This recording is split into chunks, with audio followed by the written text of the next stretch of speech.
recording.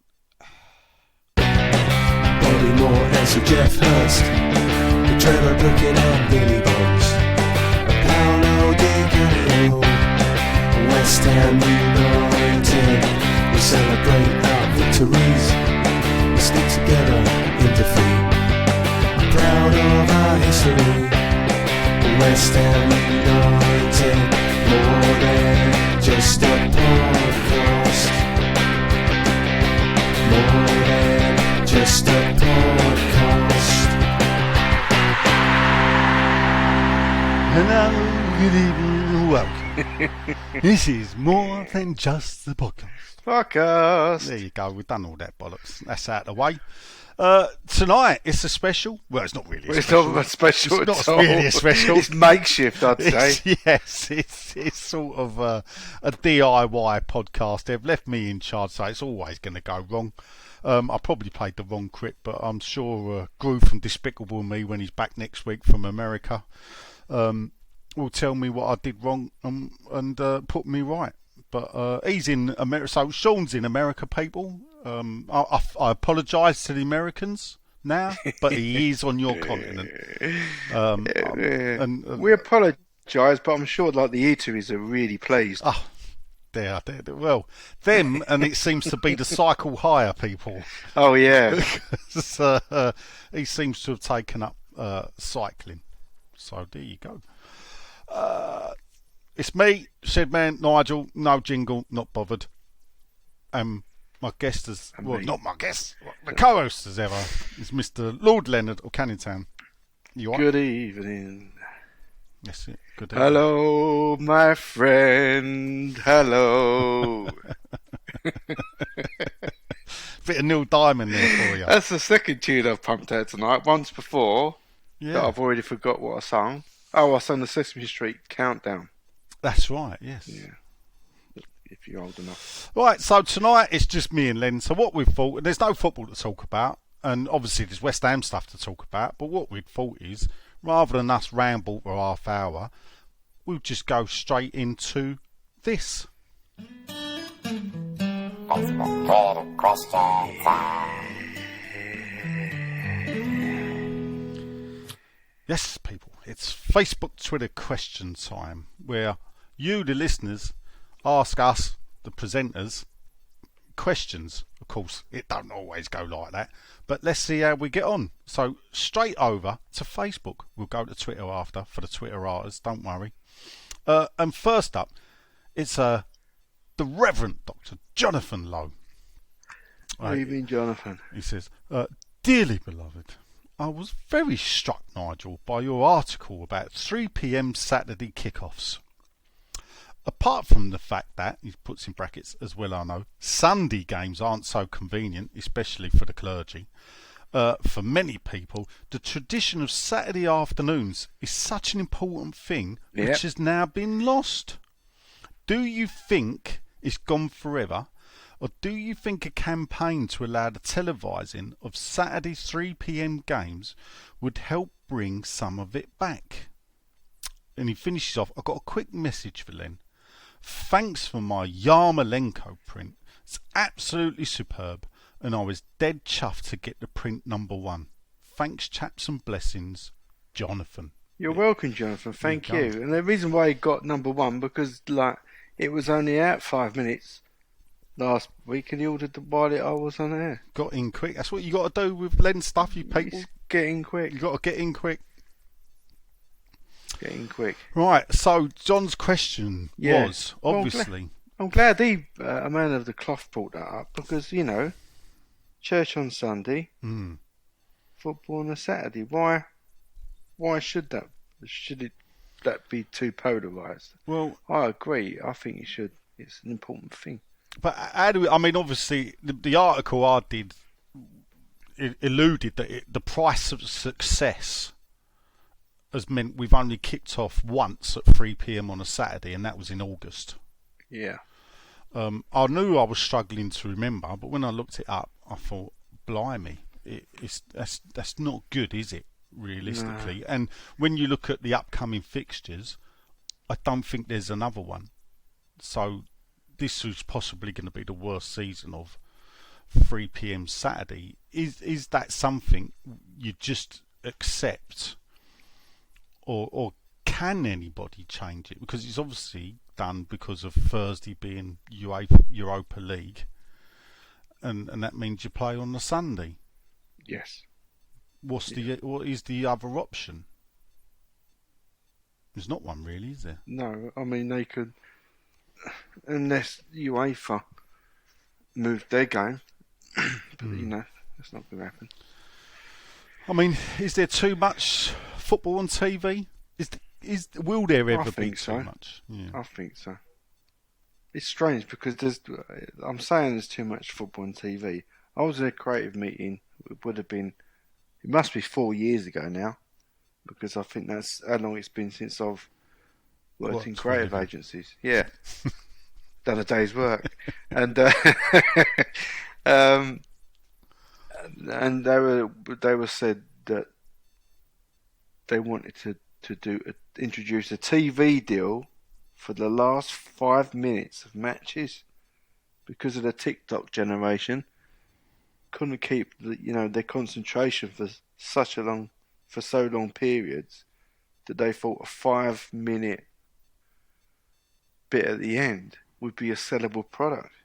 It's crackers, isn't it? Absolutely crackers. Yeah, it's the I mean, funny enough, I don't know if it is the TikTok generation or the perception of advertisers and media people of what the TikTok generation can deal with. Yeah. Because I think if you actually got into it, you'd see that the TikTok generation are probably more than happy to go and suffer a game of football, 90 minutes. They probably won't take to a 5-day game of cricket. But if you're an England follower, it's very rare you see actual 5 days of cricket now. The bad way they play. But that aside, I think sometimes like the media people, they give people what they want, but they don't ask the people what they want. It's a perception. Yeah. In a way, based on a statistic. Yeah. It might not be correct. Might be out of context. I mean, European football years ago was played on a Wednesday night. When we were kids, everything, UEFA Cup, Cup Winners' Cup, European Cup was played on a Wednesday night. And, it was back in the day of regional broadcasters, I suppose, on ITV. And they would show, so Granada would show Liverpool and Man United in Europe, and London would show West Ham in Europe, and the BBC would flip between whoever they thought was playing. But that was in the days where only 4 teams would qualify for Europe. That was your lot. So the advent of the Champions League, splitting games Tuesday, Wednesday, they wanted to maximise viewing figures. I think TV companies have created this in league with advertisers and took it to the football authorities who smell the money. Yeah. I mean, today, if you look at the Champions League, they've put a bit more meat on the bones on the Champions League changes from 2024, and they're going to be passed. Yeah. They're going to have every team plays 10 games. So. Yeah. It's I think they're going to split it, and 34 teams, and they're going to split it down into groups, and everybody will play 10 games in a league knockout format before Christmas, and then break off. And teams that finish 5th outside of their country's Champions League, the best teams not to qualify for the Champions League with a Champions League record will get to qualify again. So, I mean, all in all, I think we've just got to get used to not playing footballs on a Saturday if we're going to be in Europe. Yeah. And I'll get used to watching it on TV. Yes. Can't be doing this Sunday business. Yeah. I don't mind Sunday football, to be honest. A 2 or 3 o'clock kickoff. For me, I would think, why not have it at 3 o'clock? But Yeah. At you 2 know, o'clock is just a... so it's just, like as if it's Saturday but Sunday. But the problem, and there's no TV ruling that says you can't play at 3 o'clock. But again, it's maximised for TVs because they want 2 o'clock and they want 4:30. I think we should move on to the next question. Yeah, It gets depressing, doesn't it? the more you talk about, Like, we should be kind of pleased, that we're playing Sunday because, we're in the UEFA Cup and this. But when you think about it, all you do is really want is your football, your good old-fashioned football. Yeah. Oh well. So next up, it's old Happy Chops himself. It's Myrion Williams, the Welsh wizard from Herefordshire. He says, why do you think cheese boils has had very little mention this year? He's put... I don't know why cheese has had very little mention. Perhaps. Well, someone said, I think it was George said, for God's sake, something about cheese. And then Sean went on a diet. There's the answer. Sean's on a diet. Even though I'm sure feta cheese is good for a diet. Is it? I don't listen. I just have a cheddar. So what do I know about cheese? I know a lot of brie and a camembert. Anyway, Merion carries on. Due to fixture changes for the first time in over 20 years, I will end the season having missed 4 home games, which is a record for me. He's put, what's the most you have missed in a non-COVID season? The most games at home you've missed in a non-COVID season. Since having a season ticket? Yeah. Might be this season with 2.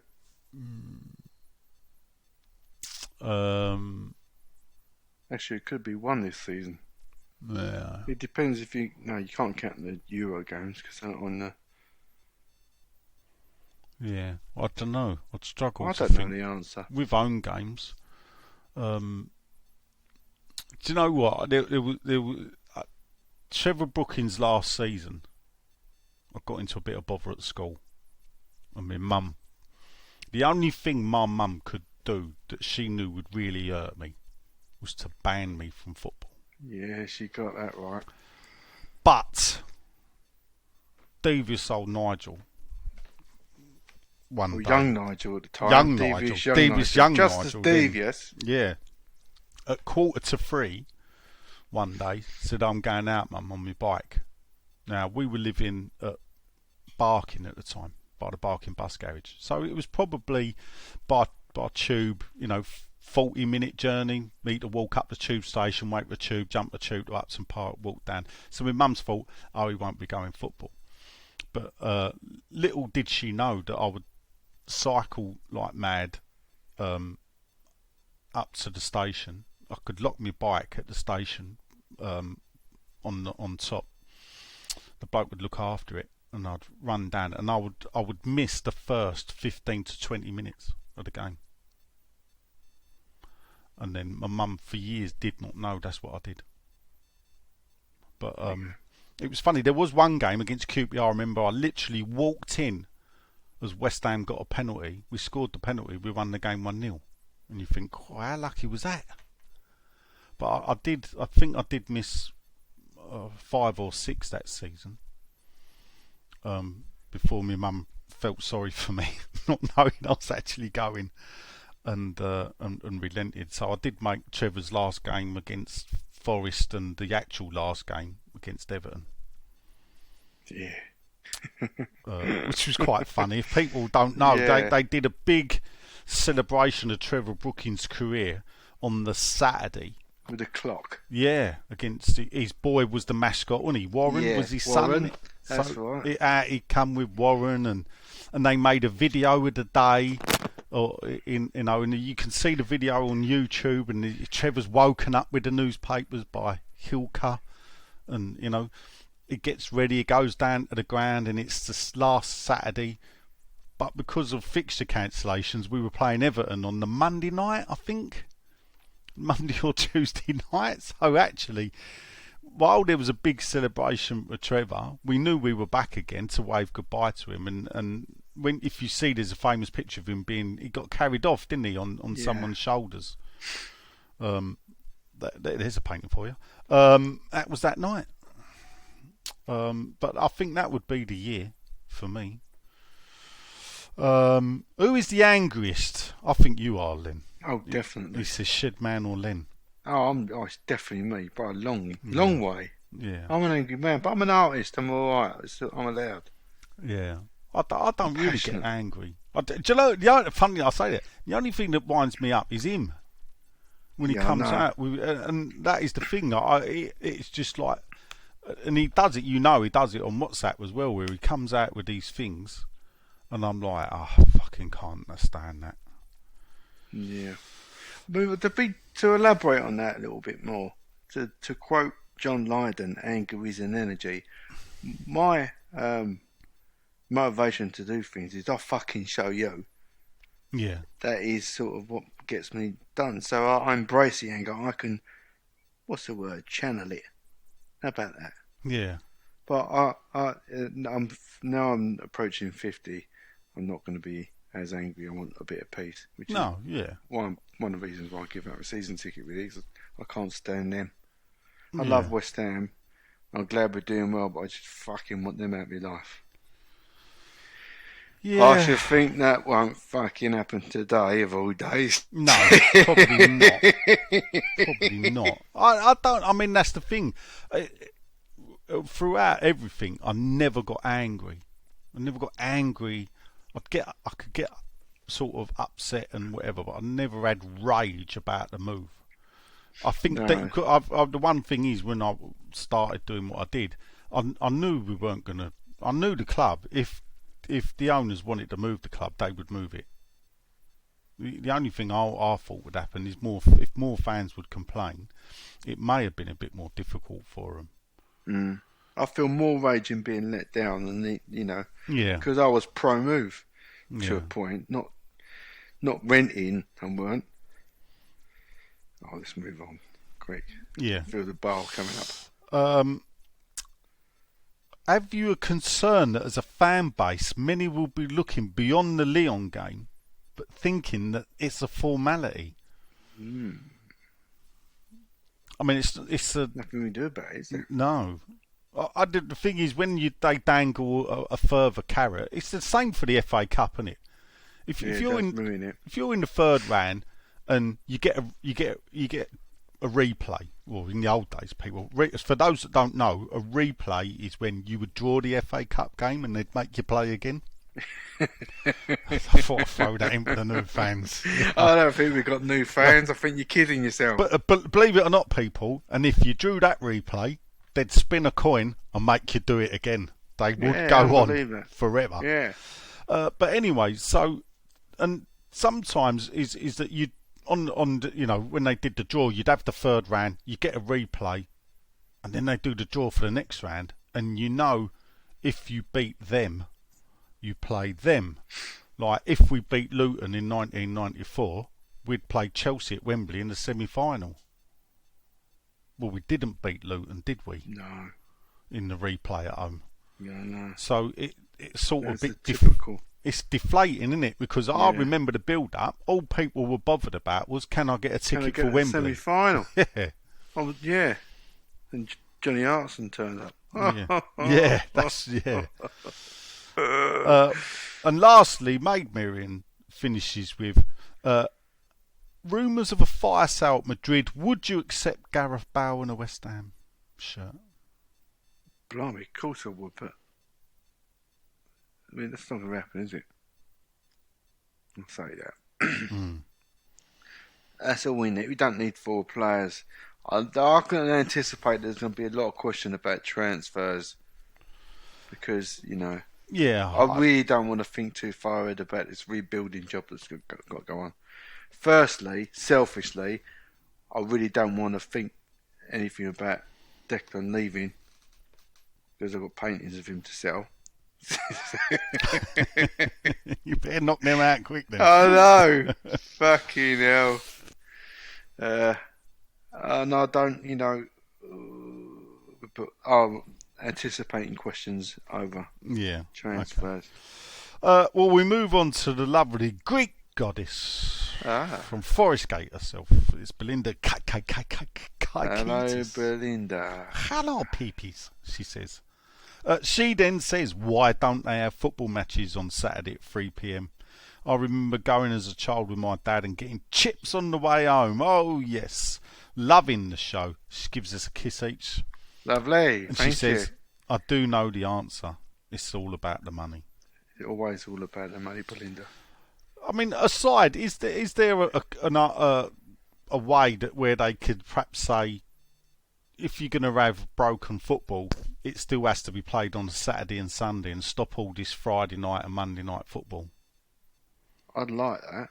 So it was just a Saturday and Sunday. So you'd have 5 games on Saturday, 5 games on Sunday, and that should be it. I mean, I'd like that, yeah. Yeah. For me, the answer lies, actually, madly, is in the football supporters, the FSA, whatever they want to call them. There've been so many different names. That if they, they managed to get 30 quid away tickets, even though the campaign was 20 is plenty. So yeah, I know because it rhymed. Yeah, 20 rhymed. Well, yeah, I know. I sort of pointed out to them, well, they failed then, but they, while they were celebrating getting 30 quid, but the only way is the majority of fans would have to combine, and it's hard enough to get West Ham fans to agree. Can you imagine getting 92 other clubs fans to all agree? Next up, it's Nicholas Harvey, Yorkshire. Hey up, gents, he says. It may be international break, but it's still Brady out. Brady out. He does have a couple of questions for yous, and I'm glad he asked this one because I see this and I hope someone would. He says, with the news this weekend just gone that Port Vale have become the only team in the current 92 to have beaten the other 91 teams that make up the top 4 tiers of the English footballing pyramid, how many of the other 91 clubs have we beaten?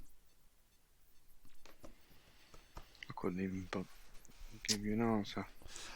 I'm like the last question on the half-time quiz, isn't it? Yeah. It's just an educated guess Yeah. kind of thing. I mean, if I'm looking at it, there's been, I think there's been 45 teams to play Premier League football.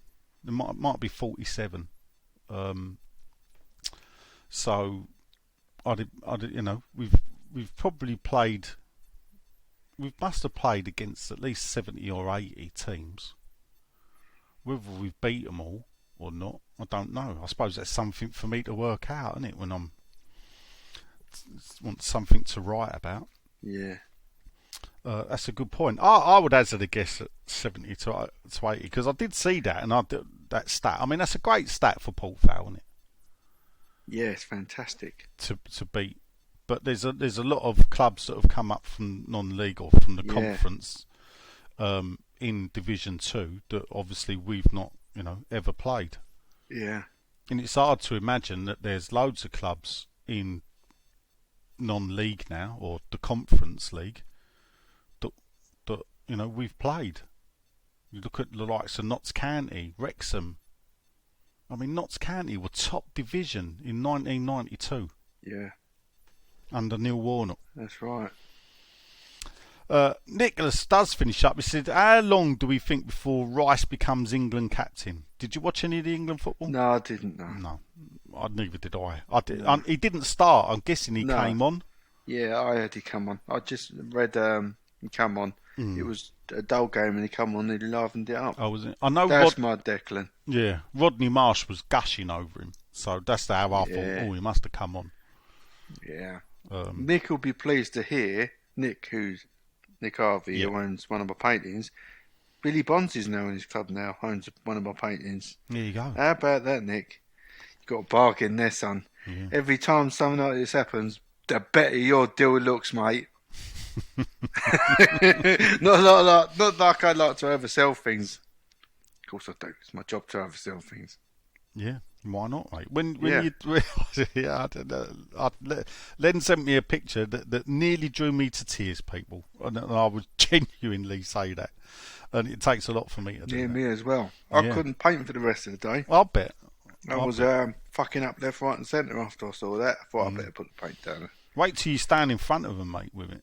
That's the big thing. Next up, it's our Back to the 70s show.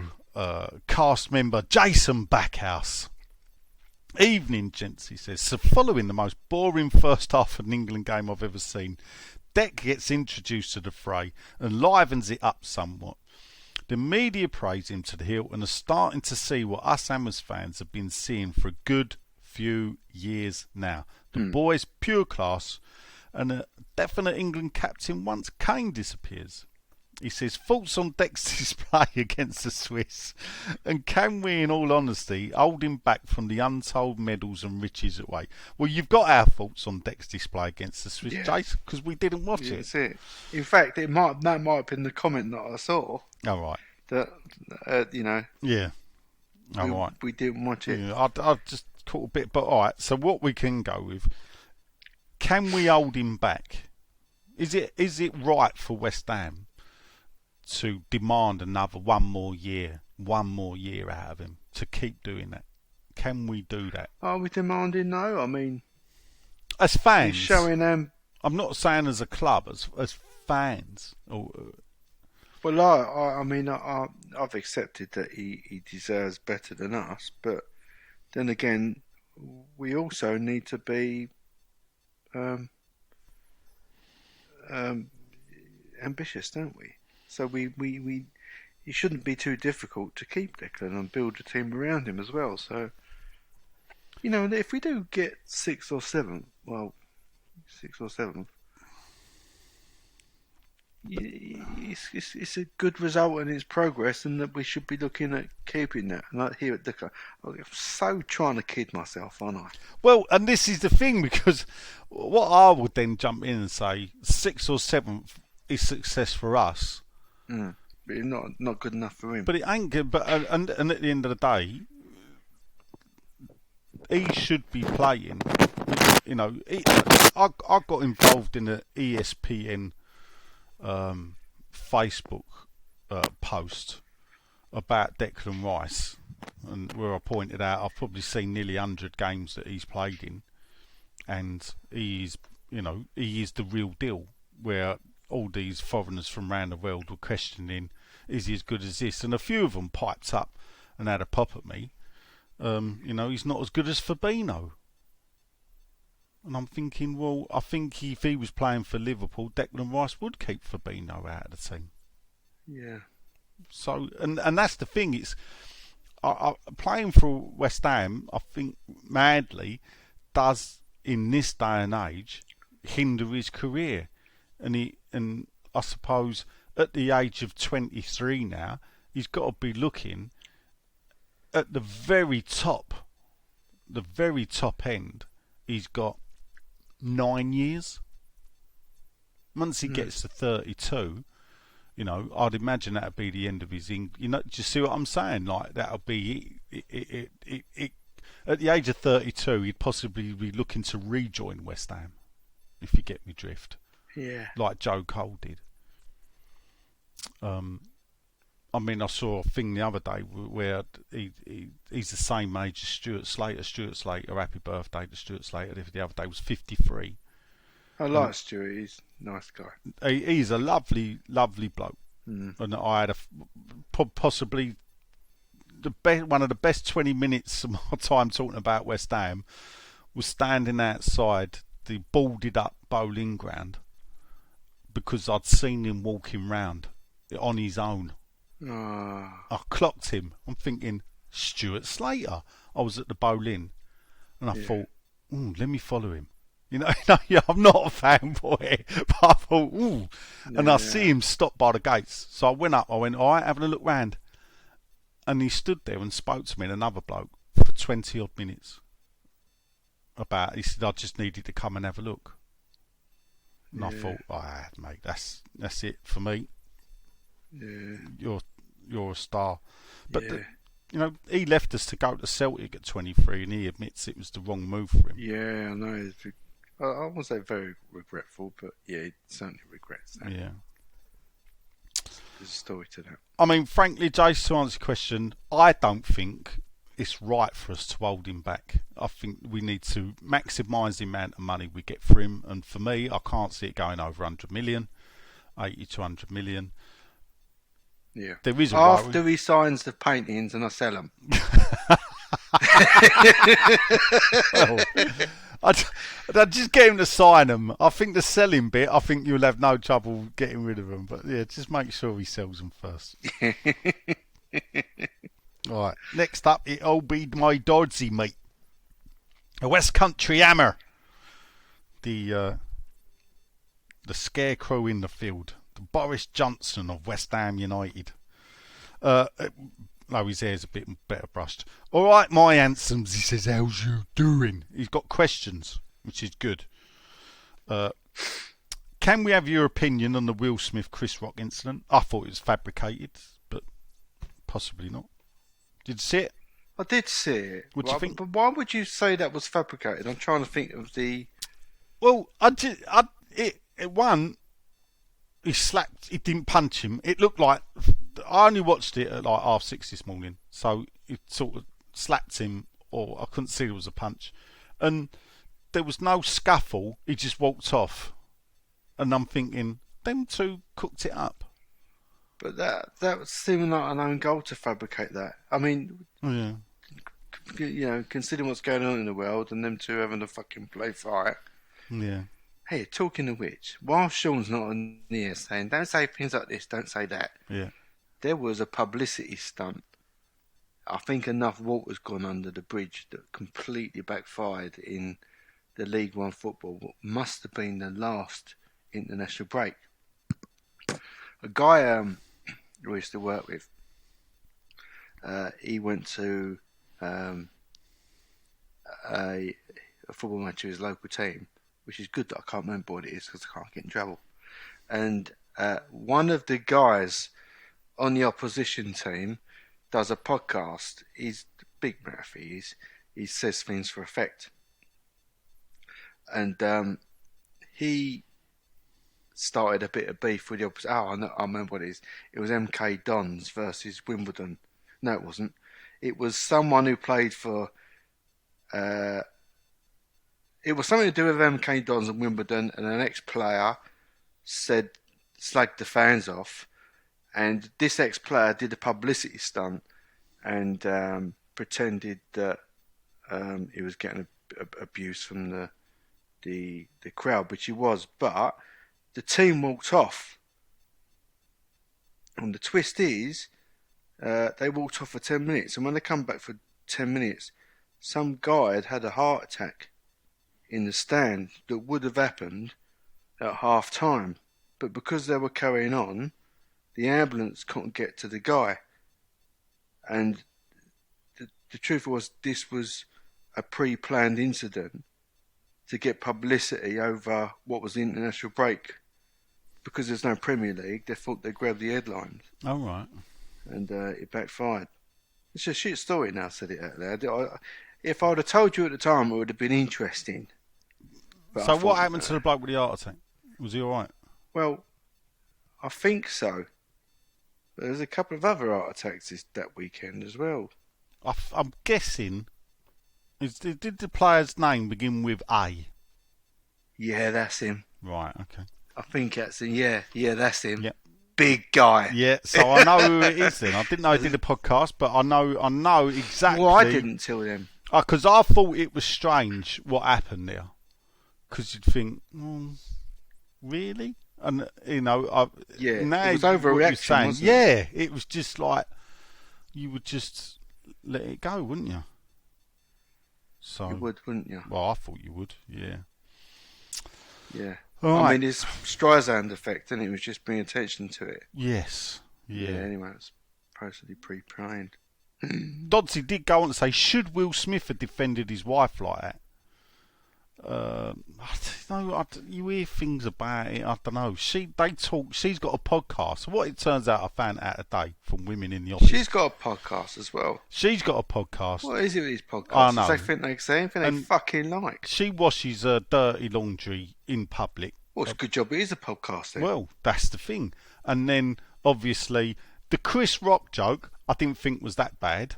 Even the fact that I she didn't had... get it. Well, she's got alopecia, so she shaved all her head off. And he just said, I'm looking forward to G.I. Jane 2, because obviously she shaved her hair off. So Was she in G.I. Jane 1 then? no, but obviously she looks like she's ready to be in G.I. Jane 2. Oh, So okay. because obviously G.I. Jane, Demi Moore, wasn't it, shaved her hair. Oh, okay. So it was like a famous thing. Demi Moore literally did shave her hair, skinhead, shaved it all off, and so that's the basis of the joke. I didn't think it was that bad, to be honest. I think Will Smith. I think there was more to it than that. I think it was a lot of build up, and I don't know if there's bad blood between them. But anyway, that's the Oscars for you people. When one billionaire or millionaire slaps another one, I don't really get bothered, you know. And when they go, and they ask every actor in the world on the carpet, "What did you think of this?" Who cares? You know, a really rich Yeah. man slaps another really rich man. Meanwhile, in Ukraine, real people are Yeah. getting hurt. But Yeah. I digress. Yeah, we thought we might. Yeah. What are your thoughts on the ticket? I knew this would come up. That's why we didn't talk about it to begin with. What are your thoughts on the ticket disaster that is Lyon at home, and how can they still be getting it wrong? Oh, Where do we start with that? I mean, we spoke about it. Well, we didn't speak about it. We WhatsApped over it and both piled into Sean, who naturally stuck up for the club. And I thought it was extremely cynical under the circumstances. And I'm not saying this. I think we're all talking about the same thing. But the fact that I think that it's pretty unanimously accepted that it was wrong to give so many additional tickets to season ticket holders. The implications of what that might have. I mean, don't get me wrong, I think a lot of people that I think you can benefit from such a thing and still think it's wrong. I mean, let me tell you my situation.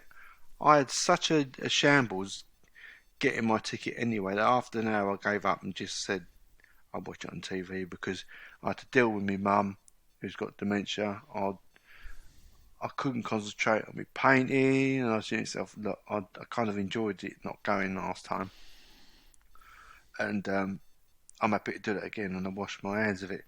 I don't know if other people had the same problem, and then to hear that there was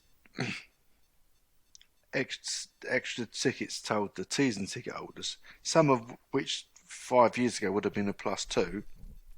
Yeah.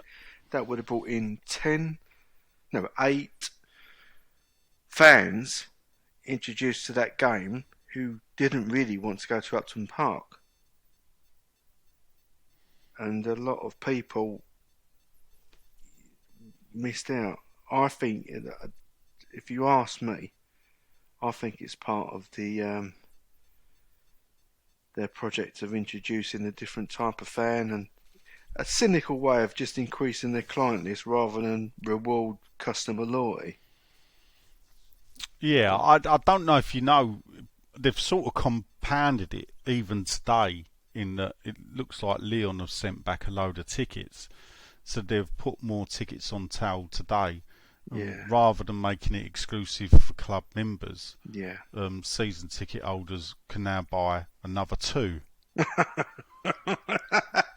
I mean, that's just deliberate. I mean, it's deliberate. Sometimes they do these things. They like sticking their fingers up, especially to me. Yeah. Every opportunity they get, they do it to me personally, and that's my attitude toward them. That's what I think they do. I just think. I mean, I don't understand it. They're still selling memberships. They're still advertising on the big screen, I should say. Pay 40 quid to get a membership. Bearing in mind we've only got a potential of 7 home games at the moment. So 5 of those are in the league, and then so there's not many tickets that go on sale for members for the league. For me, the short changing of the Claret members is nothing but scandalous. Yeah, it's scandalous. For the price that they charge, because the idea is that club membership was the second port of call after season ticket holders, but for a league match, obviously season ticket holders get every game. They would be first port of call. Well, for not a league match, any match. But now it seems they're like the shit on the shoe of the ticket office. Why is that? Oh, because and I think you're right. I think they've already got their details. This was a grab for, I'm guessing. I just don't get why, in this day and age, when they know how sold out the Seville game was, why they felt the need to allow up to 5. Imagine that there'll be people trying to get season tickets now, just for ticket access. Imagine what that will contribute to the match day atmosphere on those Sunday games that people aren't that interested in. I mean, we've seen a lull in the atmosphere, haven't we, this year? Oh, well, I mean, it'll be interesting, actually, and this is the thing, the Everton game, because we saw what happened with the Villa game beforehand. Yeah. You know, I book 45,000 there. I booked 15,000 empty tickets, not empty seats. There was gaps everywhere. You know, as I said, in my row, there was just me and one other season ticket holder. That's it for that Villa game. Yeah.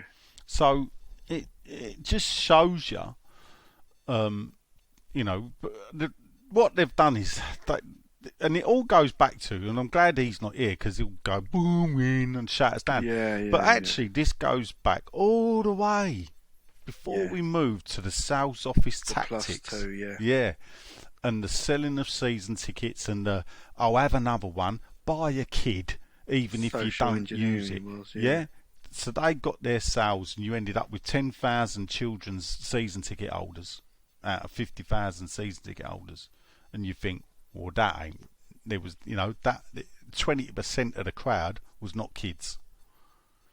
So, you know, there was sort of, and all they were concerned about was selling the tickets. They didn't care who had them, just sell them. It's come to bite them now. Yeah. But because the atmosphere will be worth a few points, which could. Yeah. Oh, I don't know. Right, we'll finish up. Not finish up. Well, we'll finish Dodds'. Now, this is a bit of a strange thing. I don't know if you've seen this. He's asked us. He said, "Put them in order of your most favourite game out of the following 5." He said, "Add one of your own, but I'd need to add 5 of my own probably." So he's listed 5 games, and we'll just stick with this 5, and we'll put them in order of just our favourite games. So these are the matches. So he's give us a list of 5. Okay. And you go, well, that's my favourite. That's the second favourite out of these 5. Because I'm trying to pick. So he's gone right. So he says Thursday's Europa League home game against Seville, the FA Cup final in Cardiff. Why would that be your favourite? Well, hold up. No, this is the thing. This is where I was struggling. The last ever game at Upton Park, the playoff final versus Blackpool. That was dog shit. Fucking stunk. Yeah, and the last home game at Upton Park we played against Millwall. Now, I'll go first. That wasn't great either. Well, we won. So I'll go first. For me, and it is tough because I don't think these would be in my best 5. Of all time. No, I don't think so. The FA Cup final in Cardiff might have made 5th in my all-time because it was a fantastic day out. But this is what I'm asking. It means match, right, or day out? Well, put this the most famous game out. So the game, the match, not the day out. I don't think. Look, the FA Cup final, we were superb. And the way I see it is, we did not lose the FA Cup final. We just lost a penalty shootout. We drew the game, and that's my take on it. But anyway, so if I'm listing those 5 games out of that, I suppose my favourite, madly, would have to be the last ever game at Upton Park. Yeah, and mine would be. Then it would be the cup final. Then I'd go for Millwall at Upton Park. Probably then I'd go for Seville. And then I would have Blackpool as the 5th game in that list. Basically, because the playoffs is the losers' trophy. and we should never have been in that game, and we were lucky to win it. We were dog shit against Blackpool. They were by God, far I'll the tell you better what, team. that first 20 minutes of second half, Yeah. fucking yeah. I wasn't there. I recently lost my dad, and I didn't want to. I just didn't want to be there for some strange reason. I watched on TV, and I had to leave the room. It was honestly, we were getting Paul Lindsay's son was just killing us down the right hand side, wasn't he was. And I thought, I can't watch this. I just want the result. Yeah. Do you know what? A lot of someone's that's a lot of people's favourite game. People are starting to commission paintings for that. It's crackers. Yeah, I mean, I bought the best seats I could get, so that weren't corporate. So I was in the first block next to the corporate fans that are by the dugout. Yeah. So it was at Wembley, wasn't it? Yeah, it was at Wembley, Yeah. and I don't know. Do you know what? I know. This is the funny thing is, I look back and I think I celebrated Preston as if it was a cup final, and I think the reason I did that because of the demoralisation I felt walking out of Cardiff the year before against Palace. That was a tough one, wasn't it? Look, to lose to Palace, because I never thought we would lose to them. No. And to lose to them, and I remember talking to someone in the service station that weren't sort of Palace fans, were a bit, I don't know, in a daze or whatever, and I said, "What's the matter with you lot?" And the geezer just looked at me and went, "We were bottom at Christmas." Yeah. And you think, how did we let them? And bear in mind, we did let them. I remember that. You know, how did we? And that, it was like so gutting. So I did celebrate the Preston game, but the Blackpool game, I think it was because it was Allardyce as well, and I just fucking hated everything he did. I was just glad to go, go to Wembley and have a day out with my mates. And yeah, it was a good day because it was European final, and although Chelsea won, he knocked Tottenham out the. Yes, that was that night, wasn't it? Poor old Harry sitting in the stadium watching his nephew blow his... Oh, it was a funny day. Blow that and blow his job. Because didn't they just get rid of him after that as well? I can't remember. I think it was around that they decided you're on your way out. Did you want to have a go at listing him 5? Or? Not really. No, I didn't think you would do. I tried, Dodds. I tried some, but I'm sorry. You need to come up with 5 better games. Yeah, I mean, on the basis of what you said, the Villa Park semi-final. Yeah. There's a great moment. Games, the Everton game and the round before that, for some reason, is a highlight for me. Yeah. Do you know what? I'd throw in the Middlesbrough semi-final as well. Yeah, that was a good game. And I'll tell you why. I think because of the to finally be going to an FA Cup final. Yeah. Again, you know. And I was there with my nephew who was he was 14. It was his 15th birthday cup final. So he was 14 in April, back at Villa Park. I just and the Ron and the John. Yeah. Everything felt like it was gonna as an event, And Marlon's goal was right in front of us. So, and that was a good Middlesbrough team back then. People forget that they got the UEFA Cup final and everything. Yeah. I suppose Dodsey can come back with 5 better games and we'll slag him off for them. But anyway, next up it's Robert Stokes. He says he loves the show, chaps. Keep it up. He's got a question, which is good. He says, and he does answer a question that I asked recently. He says, question, if Lingard is a free agent at the end of the season, are we not able to have a deal in principle signed with the player now? I don't think we are, because I think that only applies to if they move abroad. Isn't it? Yes. Yeah. So he's free to negotiate with clubs once you're in your last 6 months abroad. He then says, I'm not part of the Plasto Stokes family, he's afraid, which is like part of my mum's family. He was Reading born and bred. But West Ham's got a lot of support out in Reading, That's all right. Technically, he is Bobby Stokes. Yes, Bobby Stokes. Was he Stokes? Southampton. It was Southampton. Was he a Yeah, Stokes? Bobby Stokes, yeah. Yeah, got the winner against Man United. That's right. Because I always used to get. I know it sounds funny as a kid, and because I used to confuse him with Bob Stoko, Bob Stoko, yeah. who was the Sunderland manager, Yeah, and actually was Billy Bonds' manager at Charlton. that's right, yeah. So there you go. Strange things that you sponge of a brain keeps hold of. Johnny Hunt says, "Evening, boys."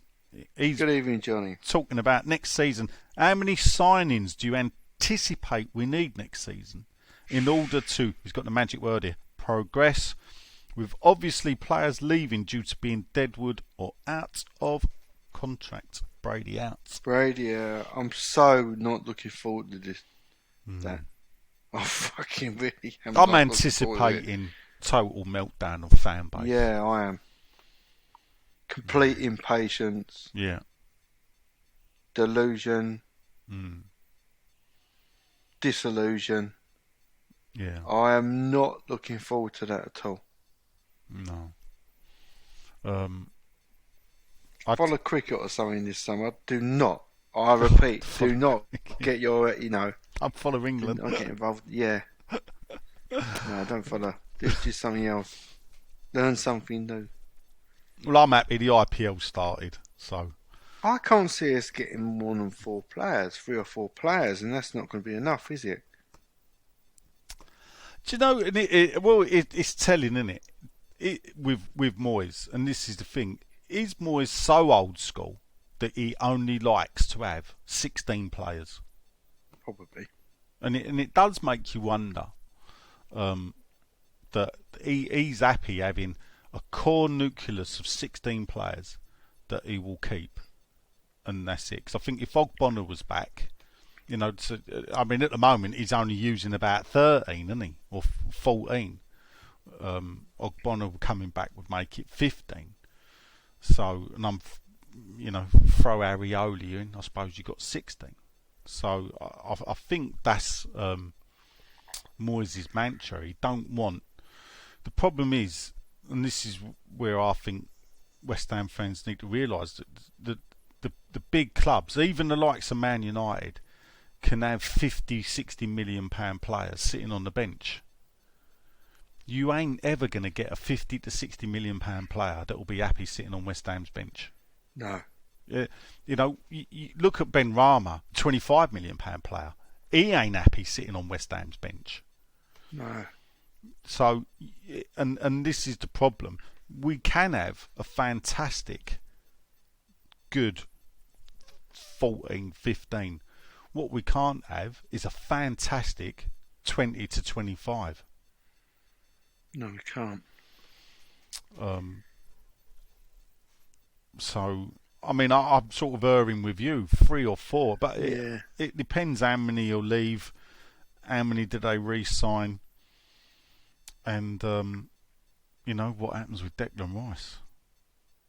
Could you imagine it? Because if the rumours are true, like in theory, David Moyes could have like £200 million to spend, and that worries me. I don't fancy his chances. I don't like looking forward to the best of times, but No. I'm certainly not in that situation. No, let's just enjoy this season, Johnny boy. Exactly. Don't worry about that. Right, it's our favourite car dealer. It's Mr. Alan Day, the Southgate Hammer. Evening, I don't know if it's from Southgate, but that's where the dealership is that I drive past. Evening, chaps, he says. It's that time of the year. New kits soon. Ooh. Oh. We What- don't do that anymore, do we? It used to be the end of the season. Now it's Yeah. in the middle of the pre-season. Yeah. What copy of an old kit would you like to see next year? He said, I'd like the 83 ohm. Keep up the good work. Up the hammers. We had that in 2014, didn't we? The Adidas one. Um, With that kind of stripe and the collar. the 83 They didn't one. have a collar. That's the Avco one, isn't Yeah, with the band. it? Do you know what? I did like that kit. And this is the thing I was going. I was never a fan of that. No? I did. I No, liked it. no. It was weird because obviously when they brought it out, that was the start. I think Liverpool the first. They had like Hitachi. Itachi, wasn't it? Yeah. Well, you say Itachi, I say Itachi. Okay. No one buys them, whatever. No, it was shit anyway, wasn't it?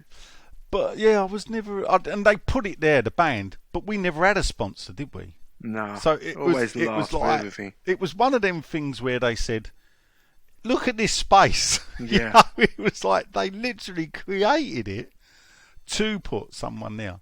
Yeah. Liverpool had Itachi. Man United, Sharp were the first. Yeah. It was all electrical consumers. And what did we get? Avco Trust. Which no one really knew what it was. No. And luckily they did a deal on season ticket loans so we could work out all their money lenders. I remember having a record at home that had Avco on it like that as well. All right. In the same font. Eurostar. Expounded. There you go. But I don't know. Do you know what? I saw a kit, one of these it was on Twitter. It was a account I follow, and he put up one of these computer generated thing, and some of them I like to look at. Sometimes if you go, well, I don't like that, the people get the ump because obviously they have taken time to design it, and I see some nice, and I saw one, and it was. Do you remember the 2003 kit we got relegated in? Which was a white shirt nice. with the claret pin stripe. Oh no, I wasn't thinking of that one. No, not the home kit. I'm thinking of the away kit. So It had a it was collar. white, and it had a very thin claret pin Yeah. stripe going down. Mm. And what he'd done is he'd actually put Admiral badge on it, and the Admiral stripe down the shirt, down the shoulder to the collar. And I thought, do you know what? I like that. But he did it, and what he did was he did it with claret though. So he did the claret collar, the claret Avco down the shoulder, like I don't know what you'd call it, but the badges down both shoulders, and a claret bottom to the sleeve with a claret pinstripe. And I said, if that was blue, if the Admiral was the old blue, and the collar was blue, and the shirt was blue, but with the claret pinstripe, I would buy that. So that I did like. But with home shirts, I don't know, I've always find it funny, because at the end of the day, all clubs like tradition. So basically, claret body, blue sleeves. Yeah, what about that? And this is what happens when you start changing your kit every year. That you've Put had yourself in the corner. Yeah, you've had 20 kits in 20 years, or 20 home kits in 20 years, and then you think, well, what's new? And it's getting to the point where we've actually done all the retro kits already now. What have you got new? But you can't do anything new, because it's what can you do new with a claret body and a blue sleeve? Yeah, I read somewhere that a team come out and said we're going to keep the same kit as this year. Was it? Yes. It might have been a Premier League team. Was it Brentford or Brighton? It sounds like Brentford. No, it could be Brighton. Yeah, It's one of them two. It's one of them two. It sounds a very Brighton thing to do. Yeah. Good luck to them. Yeah. Fucking fat chance that happened to West Ham. Oh, listen, dude. I'm just waiting for the year they bring out the fourth kit. Because it baffles me. That'll be next year. I think third kits didn't start until 15, 18 years ago. Was it Liverpool? They had the red, the white one, and the green one at one So, point. What could be in yellow? Yeah, I don't know. Remember an advert with a yellow kit, and they had like all people like dressed up as like the Harry Enfield. Yeah. Scarcity kind of guy. Yeah, I remember them with their green away kit. That was their first year in the Premier League, I think.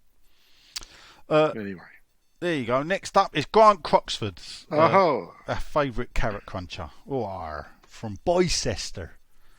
uh, which sounds like a Cester that can't make his mind up what way he is. Crystal ball time. It's not Bista. Of course Or was it that the is. joke? No, Oh, that's okay. the joke. Of course it's Bista. Sorry. Yeah, Bicester. Boycester. Oh, you're doing Boycester, mate. Bicester. Is that not Bista, mate? Shut your mouth. I know where I come from. So Grant says it's the end of 2026-27 season. So Right. it's basically... I mean, what with me loving looking ahead, Yeah, I know. Just go to fucking OL and go another 5 years. So it's May 2027 and Right. West Ham are, and he's going to give us 5 to choose from. Pick one. Are we Champions League in 5 years' time? Europa League? Europa Conference League? Unexciting mid-table? Or relegation dogfight? I think Conference League. Yeah? Yeah. All right. Okay. I mean, let's be honest. Between B and D, could be any. It can be so many teams in that stack. I mean, by then Newcastle will be in that. They won't be Champions League. I still think they'll be bottom half of the table next year. Yeah, but this is in 5 years' time. Exactly. There'll be someone else. You know there will. Oh, yeah. So that's why, Chelsea for will me, come. Oh God. I'm going D to E. Unexciting mid-table to a relegation dogfight. I think in 5 years' time, Moyes is gone. I mean, blimey, generally a Premier League manager only gets 3 years for a start. Well, he can't live that long. He might live to 2026. No, so he's not going to do 8 years at West Ham, because you can have 4 good years, 1 bad 6 months, and you're sacked. So I think he'll be gone. And who's managing us? Wayne Rooney's going to be our manager. We're his third club he's managed after he failed somewhere else. So, and It's not that far. no, and it's the thing. The bubble will burst. It will, because we're in that middle bunch. Someone will make a break for it, throw a bit of money at it, and then because they won't keep throwing money at it, because believe it or not, if you spend 100 odd million every transfer summer, but only play Europa League, at some point you're going to get fed up of throwing, whoever's throwing the money at it, of doing it. And I'm afraid with Newcastle joining the fray, I think you're gonna see now 7 clubs, or 6 plus Spurs. We are going to have a big 6, and then Spurs are going to be 7th. So that's why I don't think you will be Europa Conference League. Party on, Grant. Yeah.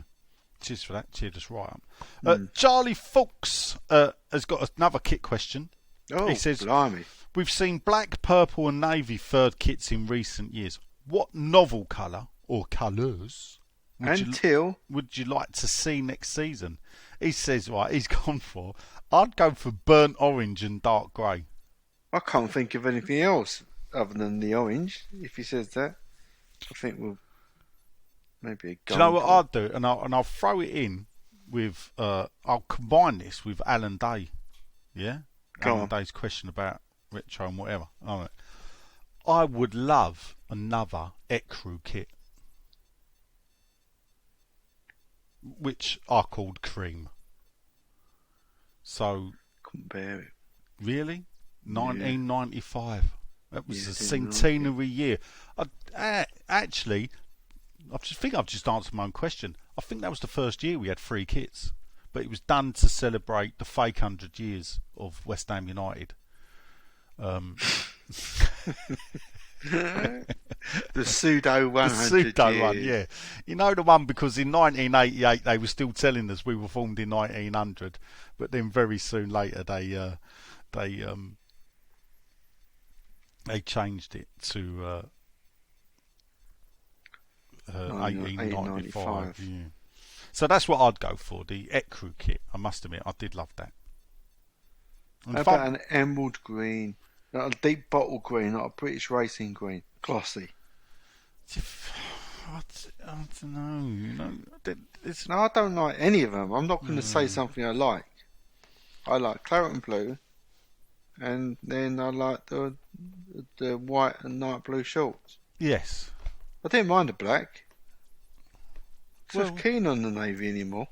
Look, the thing, there's a bit of me that thinks, well, because years ago, what used to happen is it'd be 1 year white, 1 year blue, and then 1 year dark. They brought the dark kit in because that was Thames Ironworks, wasn't it? Dark blue, Oxford, Yes. Oxford blue, because that's where Arnold Eels went to Oxford University.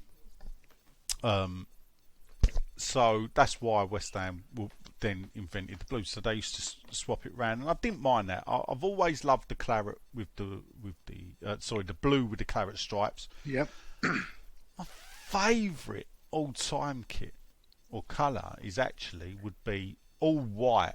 Well, would be the white away with the blue shorts and the Also blue a big socks badge. and the round badge. Big badge. And then I'd have the white with the claret and blue band, Yeah. which we wore in the 50s, I believe, Yeah. in 1960, and Yeah. then was repeated when Freddie Pickion was playing for us. Which I know course, is not yeah. a great player to pick out, but I always remember him wearing that. So that's what I'd go for, Charlie. Yeah. Not sure about burnt oil, but people like far out colours now. Next up, it's a good friend of the show, Mr. Michael Levy Jr., the soul singing superstar of Tenerife. If you're out in Tenerife, go out and say to him, I've heard you on More Than Just a Podcast, and Michael is contractually bound to buy you a drink. There you go. I've got a contract with him, people, that if you say More Than Just a Podcast, he'll buy you a drink. There you go. Didn't know that, Mike, did you? Anyway, he says, No, with you the never. departure of so many players at the end of the season and the overhaul is on the cards. Oh. He's another one. How many players would you like to see brought in the summer? Are you concerned about Yes. adding new faces? So we'll go with it. Very much. Yeah. I'm very concerned. I'm desperately concerned, Sean. Well, yeah. I bet he's he is. concerned, yeah. He is. I bet he is. I'm not. I don't know. I'm not concerned. Funny enough, I know there's a lot of players out of contract. I don't see us losing a lot of players. I don't think there's a queue of players to leave. If you look at the defence, Creswell, I don't think is going to go anywhere. Masuaku's still got about 3 years left of his 5-year contract he signed 2 years ago. No, he's going. Do you think? Yeah, he's got to be Masuaku. going this time. All right, well, that's another left back then. So, but Moyes is only going to bring 3 or 4 in, isn't he? Yeah. Even if he loses Declan. But if it's true, Please don't the say Calvin that. Phillips, and I think now Bielsa's left Leeds. Funny enough, I think now Bielsa's left Leeds. I think there's a chance, But we'll see. We'll see. We will. Ted Sexton, Dave's son, says, I know of players transferred to Spurs, but are there any coming to us from Spurs? Ah. Thanks for the pod. I Jimmy don't know. Greaves. He came from Oh. Spurs to us. Oh, I see. He's talking I retrospectively. don't know if he is or not. I just thought I'd throw that in. Jimmy Napier come from Norwich, didn't he? Yeah. Robson, Mark No. Robson. Mark Robson. Did he come from Spurs?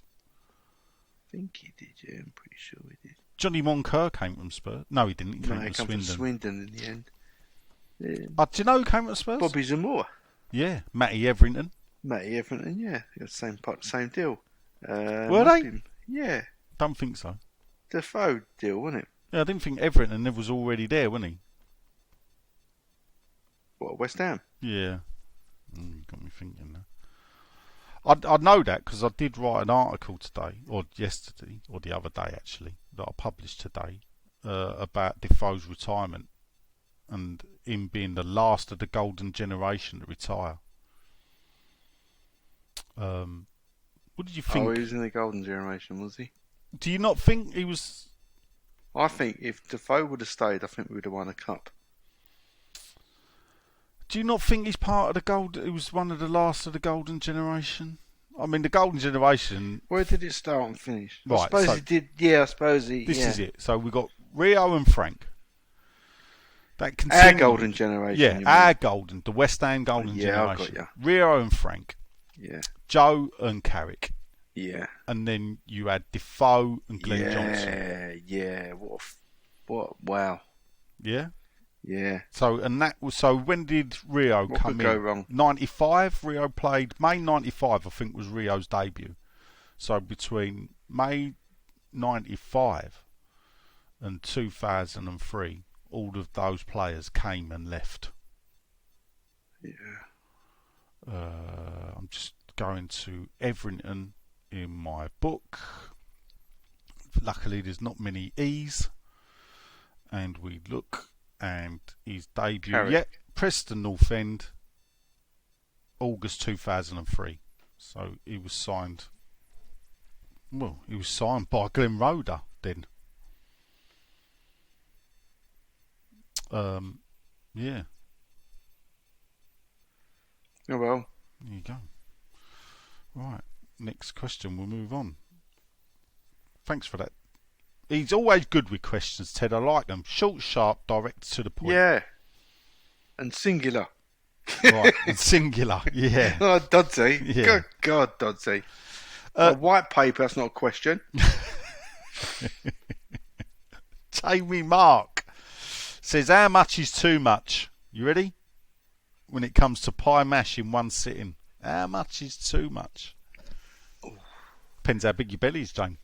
Yeah. I mean, what you're saying is, do you like the third more than you like the second? Well, as someone that would do the 5 pie challenge, I mean, I think I don't know if it's Manses do like a 10 pie challenge. Really? Even though I do think they skimp on the mash. You know when you think, well, that ain't 10 mash.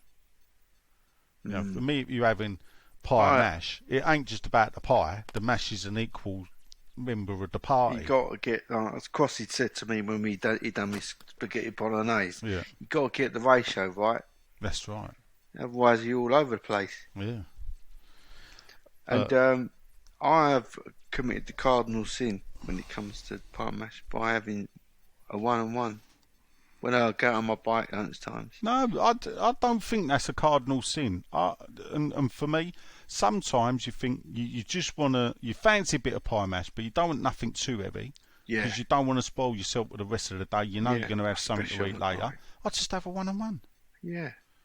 What could be better? Or I'll have to be fair, when I say that, it does mean I have a 2-and-1.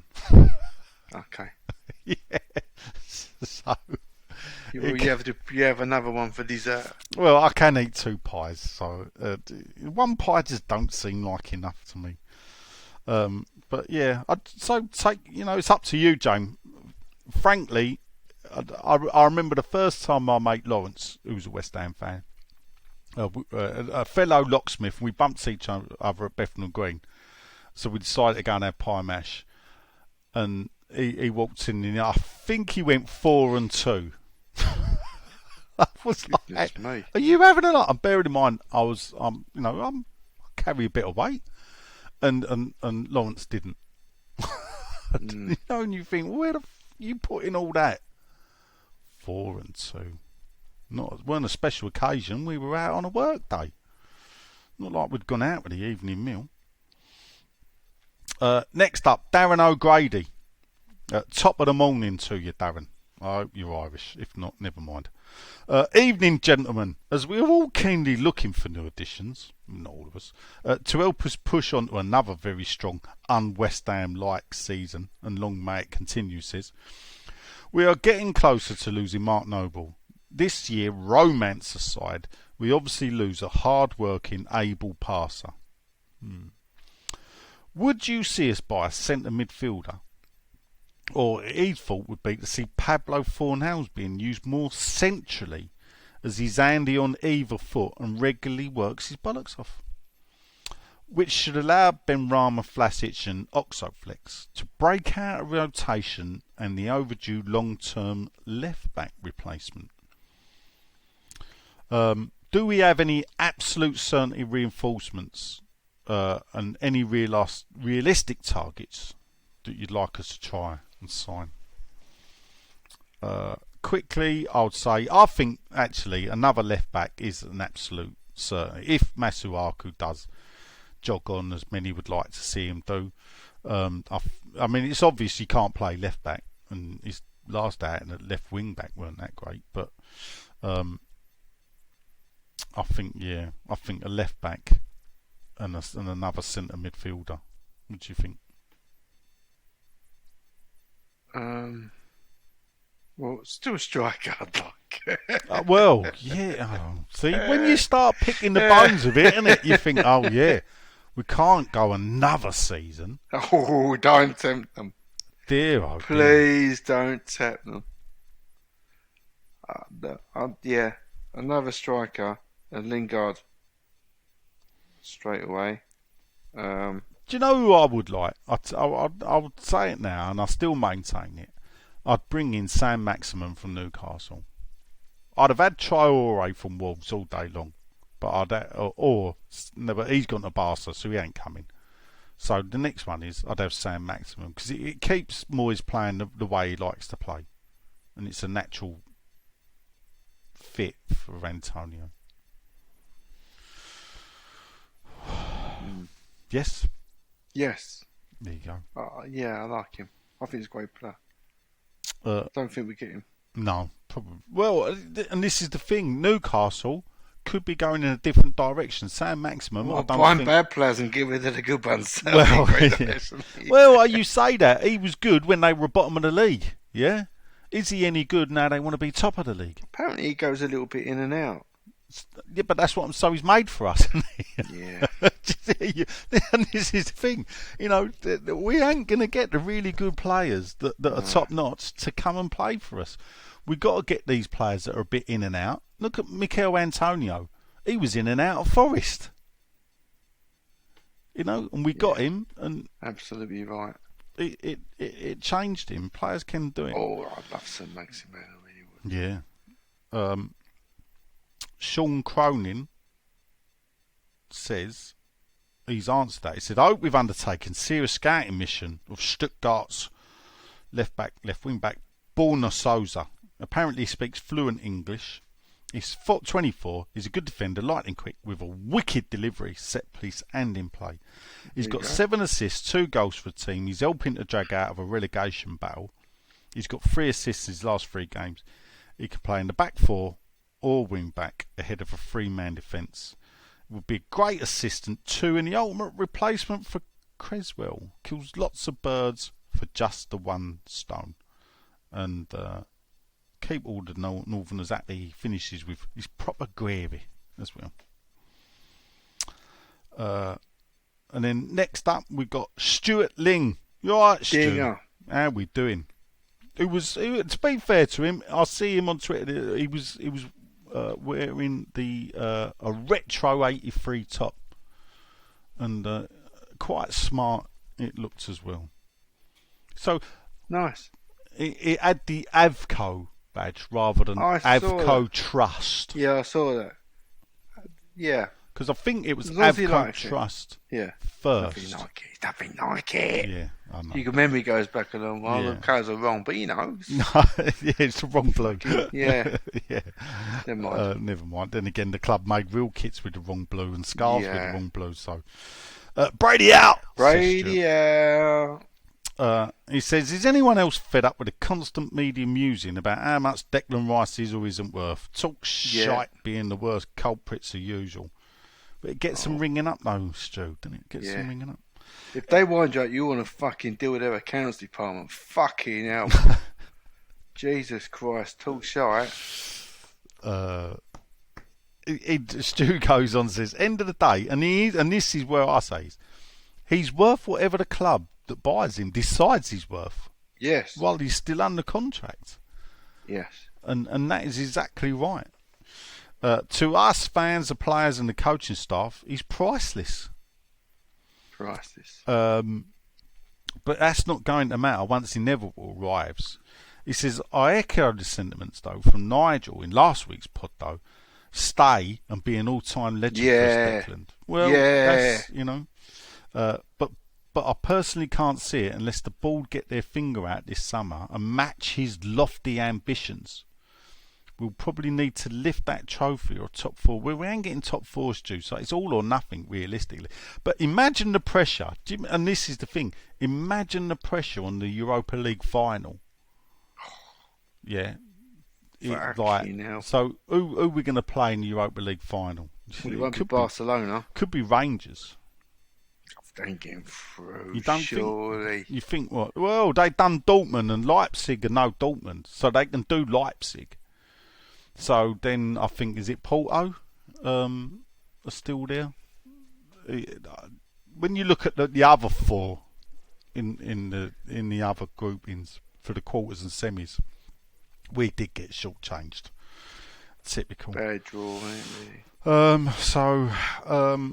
But imagine the pressure on that. Win it and we keep him, lose it, and that's a sliding doors moment. That will be West Ham's future in one game, where literally you win it. The good chance is he's got a medal, he's won a trophy, he'll lift it as captain, and it's Champions League football next season, which is his next stepping stone. And that's the thing, is that he can go and test himself in Champions League football, and if he does really well in it, then he knows he's got to move somewhere else. If we did win, I said this question, I told you that I'd ask someone this question. If we win, it's a big if we win the Europa League, what's going to happen to the... Are we going to lose stuff? What's going to happen to the retro scene, the ex-players who didn't sort of, player nights, stuff like that? Looking back, of all that history that we've got of not winning, that the 40 years that we got not winning, them kind of players that we had, do they fade away or what happens? Well, What do you think? We'll probably never know. It will never come to that. Hopefully, it'd be great to win but what happens to us? How do we change? Because when we gain, we always lose something. Years ago, I used to look. So when under Allardyce, I looked at that team, and I know it's funny. You'd think, who would I pay to go and listen to in 15 years' time? And I looked at that Allardyce team and thought, not many Benny, that's for sure. It just seemed devoid of anything for me. Probably now, actually, I was being a bit harsh, but Kevin Nolan, but Scott Parker could never. I don't know. Would you have him at a retro evening? So when you look at it and you think, and that's why we regress to the boys of 80, because it weren't just 80, was it? No. You had the Cup win of 80, you had the European Cup Winners' Cup run, we had the League Cup final, we won the Division 2 title with, and then after we got promoted, 3 out of the next 4 seasons we finished in the top 4. In the top 10. Top 4, dreaming. What was to the boys of 86? Someone like Tony Cottee, stalwart at West Ham, everything West Ham, really in a period where they were a great player for us, didn't have anything to show for it. Julian Dix. What happens to the memories of Julian and stuff? I wonder. Because the thing is, if you look back further, so if you look back, the generation older than us, and they worship the likes of Hurst, Boyce, Bobby Moore, obviously, and then that generation was followed by our generation of heroes. So they had 2 generations of heroes. Yeah. And yet what came after that was the boys of 86. So we've got 2 generations of heroes. We got the Bonds, the Brookings, and Lampard as such, David Cross, and then they sort of stepped back and they were replaced by McAvenny, Cotty. Alvin transgressed his boat. Alvin probably and Parks and Devonshire transgressed that whole period of 80 to 86. Then I don't know what you get. I mean, we've got a show coming up, where it's a promotion special, isn't it? So we've got a player, and I'm looking for. And the reason why I thought that one would be good was, look, you do so many of them, you hear the same stories, and that's the thing. So I looked at it and thought, well, this is going to be different. So what we've got is someone from each promotion season, and we've had 5, haven't we? Yeah. So, and people are going to have to come up with different ways of bringing the punters in with different players. Is anyone going to watch my film? You know what I mean? Well, I mean, at the moment there's a great appetite, isn't there, for football documentaries, historical documentaries. So I think there'll always be an appetite for it. Nostalgia, because we always look back. We can only look back, mate. Look, I don't know. You could look. People look back now, and Colton Cole, you would think would be, was one of the best ever strikers to play for West Ham. The reality, if we're speaking truthfully, is, he weren't that great, was he? God, we were fucking counting it down, weren't we? I mean, and this is the thing, David Kelly, for those that remember him, think of him as a donkey. Yet his goal scoring record was probably up there with Colton Cole. We should probably love Carlton until next week. Yeah. Do you see what I'm saying? You got I do. The modern day fans, because yeah. they've had really no one to cling on to. David Kelly replaced Tony Cotty. So we went from Cotty to David Kelly. And you think, we got shortchanged, didn't we? Poor old David Kelly. Weren't really his fault at the end of the day. And I don't think it was. His goal scoring record weren't that bad. I think that season, the season we went down, I think he got 11 in the league, maybe 14. Antonio gets between 11 and 14 a season. That's it. So, but Kelly's a donkey, one of the worst to ever pull the shirt on, because people judge him about what came before. Oh, right. Next up, Paul Turton. He says, my question is, he's gone, where do you see us in 6 years' time? It's taken that long since leaving Upton Park to reach the Europa last date. Is it onwards and upwards, seriously competing with top 4 or 5 clubs in the Prem? Or is this the pinnacle and we've shot our bolt already? For me, this is the pinnacle this season. Yeah, me as well, really. It's an all or nothing situation we're getting into. Yeah. It's the pinnacle. Short answer that, isn't it? Yeah. It. And unfortunately, it could get better, but I'm basing that on previous experience. That generally this is the pinnacle. But the pinnacle could be, and I still believe we could get the Europa League final and win it. Because I think if we get to the final, we'd be one of the favourites. Because if we've come through, or we'd be the second favourite at least. Well, no, I don't think. I don't think when I look at it, when I look at it, if we can beat Lyon and then one of Barcelona or Frankfurt, because I think that tie's open, to be honest. So if we've made the final and beaten them two, well, I don't think we got anything to fear out of Porto or Rangers. Or you're right. Yeah. Do you see what I'm saying? When you look at the other groupings, it'll be us. It will be us. So, Gary Prince says, I haven't asked a question for a while. It's Sean's, mate.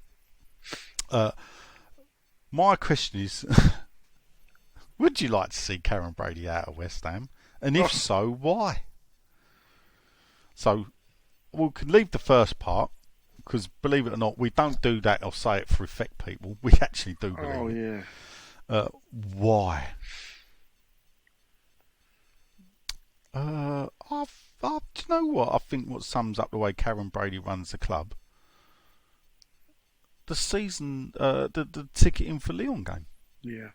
I think that sums up the way we run the club. The way Brady and why Brady's got to go, because she's not, she's not bothered about loyalty. She's a breed of person that I see a lot in the commercial world, in that if there's criticism against her, you're right, by the way, you're absolutely right, that is the best example. But another one is, personality wise, if she gets criticism aimed at her, like for example how badly the integration of the move went from one stadium to another, fair criticism thrown at her. This is, when you compare this to the Arsenal, this, that or the other, it was bad. She'll come up and say it was the best move ever, hoping that you say no it wasn't, it was really bad, and she's no, absolute best ever, thinking we'll meet in the middle, it was decent, and we'll move on. Life's not like that. It was still a bad move, the way she done it. All on her watch. And this thick-skinned delusion of, if you say it's bad, I'm going to say it's the best ever. Like her column is constantly like that. That where she thinks that she can take this in anything, she's complete nonsense of a woman. A commercial politician who gets called a good business person. She's not a good business person. She's a politician who can make commercial enterprise happen. By being, her friends at the Tory. I know someone that she's got a deal with. I don't want to keep talking about my situation and what happened. I think some people who know me know the situation that happened is that she's got a backstory that's endorsed by someone that isn't true. And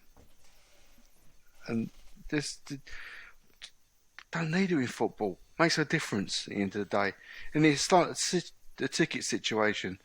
We get a good crowd there and get people turn up and paying the money, whatever. But it's always got to be her way. It's the wrong, cynical way. And it makes people unhappy. People like me, really. And I know I'm a miserable bastard. I'll accept it. But, just don't need the woman. That's why I'm Brady out. She's just not superfluous. And it makes me, this is why, I mean, about not listeners, I'm not going to renew my season ticket next year, because I just want to, it's been 10 years now, exactly, almost to the day that I started working on what was then the Olympic Stadium. And in that time, just learnt that she had no interest of making it a good fan experience in any way. And at the end, I just don't want it rubbed in my face every time I go there. I just want to be getting older and I just want to be in peace. And I can enjoy my West Ham on the box without going there. And it was great that I didn't go to the Sevilla game, because it made me realise that, I'm happy. I don't really care about missing out on great nights down there. Do you think the COVID break made it easier for you? The COVID break meant you had to watch football, and what I'm saying is football is habit forming. Yeah. You know, why do you know? It, Why be have I honest- gone for 40 odd years? Well, because that's what I do. And there Yeah. are times where I've sat there and thought, don't know if I, in that stadium, often this season, I could have done without being here. I'm not. What happened with the COVID? Before COVID struck, I said to the people around me, I said, unless something incredible happens, I'm not coming back next year. And doesn't get more incredible than a worldwide pandemic. And it actually made me want to go back. As you said, it had the opposite effect because it was almost like the Yeah, life's but too short thing. when you've gone back though, and this is the Yeah. thing, because for me, I couldn't wait to get back, you know, and I was Yeah. desperate to go to that Southampton game, and I got lucky, and I did get lucky in the ballot. So I got to that game, and then to go back, and the Leicester game was fantastic. But the longer the season's gone on, there's a part of me that, you know, like, and I think it's because we're not playing on a Saturday. Yeah, it And is this for me is as well. part Yeah. of my finger is where you think, do you know what? You know, there was I think it was the Zagreb game. I missed 3 games because of COVID. So when I caught COVID in December, Yeah. and there was 3 home games in like 7 Yeah, they days that I come didn't quick, go didn't to, they?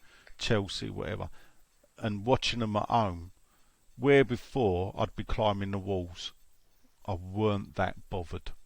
No. And in fact, the night game, and I get why you don't go now, like, to the night games, because getting home from there of a night is 20 times worse than it ever was getting out of Upton Park. Yeah. So, and it just becomes a chore, doesn't it? Yeah. The live experience should always be the best experience. But when them type of things that you just said are thrown into it, plus that you're completely oblivious of VAR going on, it isn't necessarily the best experience anymore. Once in a while, there's a treat going there. I think might be fine. Although I just don't want to be there. Yeah, I just don't want to be there. It's that I know. It's you got to think so. How did it get like that? Someone who supported West Ham all your life. I've been a season ticket holder all this century. And you don't want to go anymore. How did it get like that? And I mean, she needs to look at herself, not my specific case, but on her watch, people who are addicted to West Ham. There's no other way of putting it. And I'm one of these people. I just identify with them, and I have all my life. Doesn't want to go anymore. What you got to say about that, Karen? Shrug her shoulders. She would. She'd shrug her shoulders. Yeah, she'd look over my shoulder while I'm shrugging, while she's shrugging hers, and thinking, "Ooh, who's replacing his seat?" That reminds me of an SAB meeting way back 2012, and someone said something similar to her, and her answer was, "Well, we've all got choices to make." Mm-hmm. Well, and that was enough. doesn't understand, you know, does she? That was like basically, and she said that to a home and away season ticket holder. There you go. Says everything. When he was saying, She don't care about you. No, she weren't, and that was the thing. She went, "Well, if you don't want to go, that's your Someone choice." else will go. And that was the thing. And that is what separates. This is what we try to tell Sean. That's what makes a football club different. You ain't got a fucking choice. Choices ain't on the table. It's not a product. There are no choices. It's what you identify with. And to walk away from that, not from my experience, to sort of not turn my back on the club because, I'll always support West Ham. But to turn your back on the match day experience there, that's failure in the eye sense to be so. She's done literally such a bad job for me to even contemplate about not being a season ticket holder, and it's come to that. Enough's enough. I just want peace from it all. Don't want to, have someone turn around and say, yeah, have you seen what's on the front and the cover of the program? Have you seen what they do in the stadium and this, that, and the other? What's your opinion? I'm just sick of it. I've just had enough of it. Yeah. Completely had enough of it. And today I've had a great day because whoever comes and goes at the club, as you say, your mantra is, owners come and go, and they do come and go. Yeah. The real legends of the club that have always stayed in people's hearts, they've all got time for me. It's fucking brilliant. That really softens the blow. I'll always be West Ham. I get quite upset about it, really. It's they make the world of difference, and they show people at the club up at times. And, that's my West Ham. It'll always be them people, the people that played for the club, they'll always be my West Ham. And the people who are at the club, don't really, mainly her and her cronies, they'll never be West Ham to me, ever. But, that's life, isn't it? Brady out. Brady out. And that is why. And that is why. Yeah. Perhaps the fact that we turned it into a catchphrase cheapened it a bit. I don't know. Yeah, maybe. Maybe people think we're being insincere, but... Yeah. We're not. No. I just wish the others would all wake up and smell the roses. Yeah. You can go up to Golden Sullivan all you like. They're going nowhere. You go No. up to Brady and you can get it to the point, the pressure. And I would have gone after the sponsors as well, the lot. She's done enough in her time. The hit list is on her. Most of everything people throw at Golden Sullivan actually is on Brady's shoulders. And that's why I was... more Brady out than ever they were. Alright, quickly we're gonna, because we've got 2 from Twitter, or 3. So Dan 3160 43 40 4H, the same as last week. He's missed the Sevilla game, poor sod, because of COVID. But he noticed on TV they referred to the ground as an arena, not a stadium, which is spot on. I think he's got a comment on last week's show, Sean, if you're listening, because winning the Europa is European glory with a trophy, not Champions League as a prize. Brady out. Brady out. Mark Reaper, or Kevin, as we like to call him on the show, says, what's the problem with season ticket holders getting extra 6 tickets for the Lyon game? Selling my extra 6 for profits paid for my trip to Lyon with beer money as well. Taking the mickey. Thank you You're to the very club naughty. for helping season ticket holders that way. Brady in, says Kevin. He's tongue in cheek, he's Kev. Dear, he's Sean's act his account. And next up, Jeremy Peter, or Ian, as I like to call him. Burnley tried to get Moses yesterday, but were given short shrift no. Are we trying to sign 2 Shakhtar Donetsk players? Think we know what the answer will be, unless Man United or Liverpool try.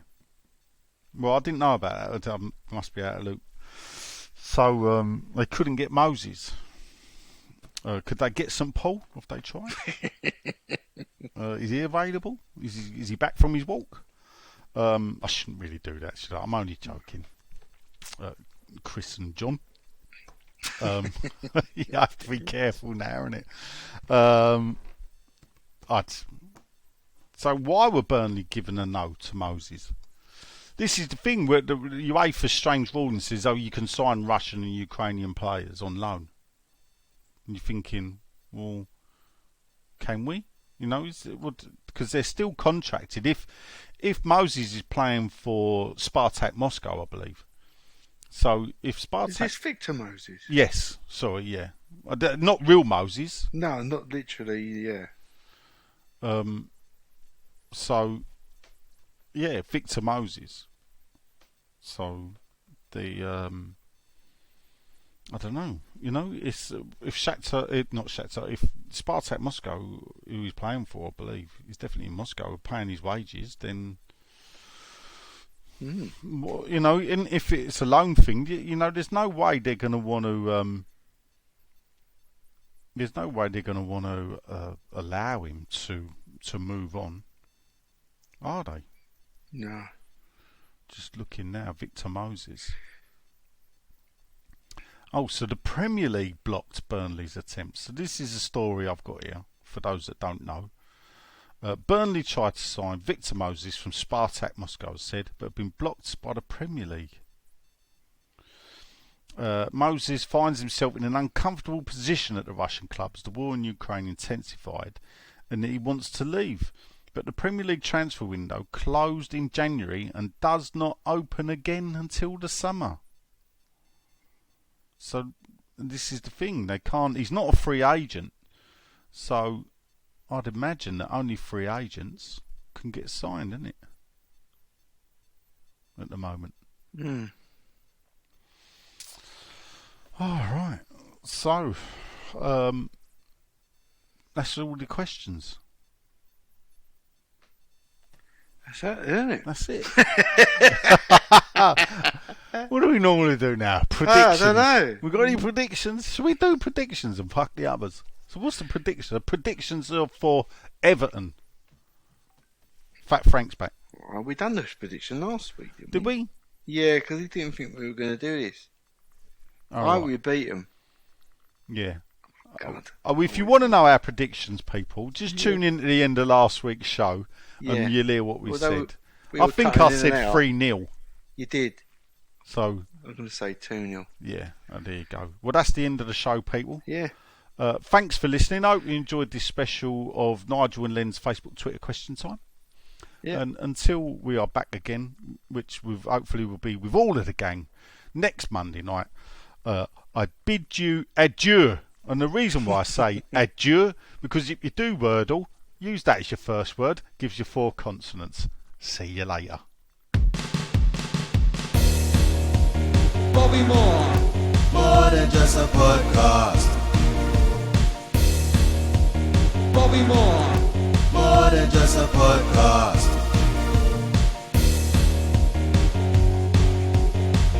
This closing theme tune's a bit dull, really. Yeah, a little bit.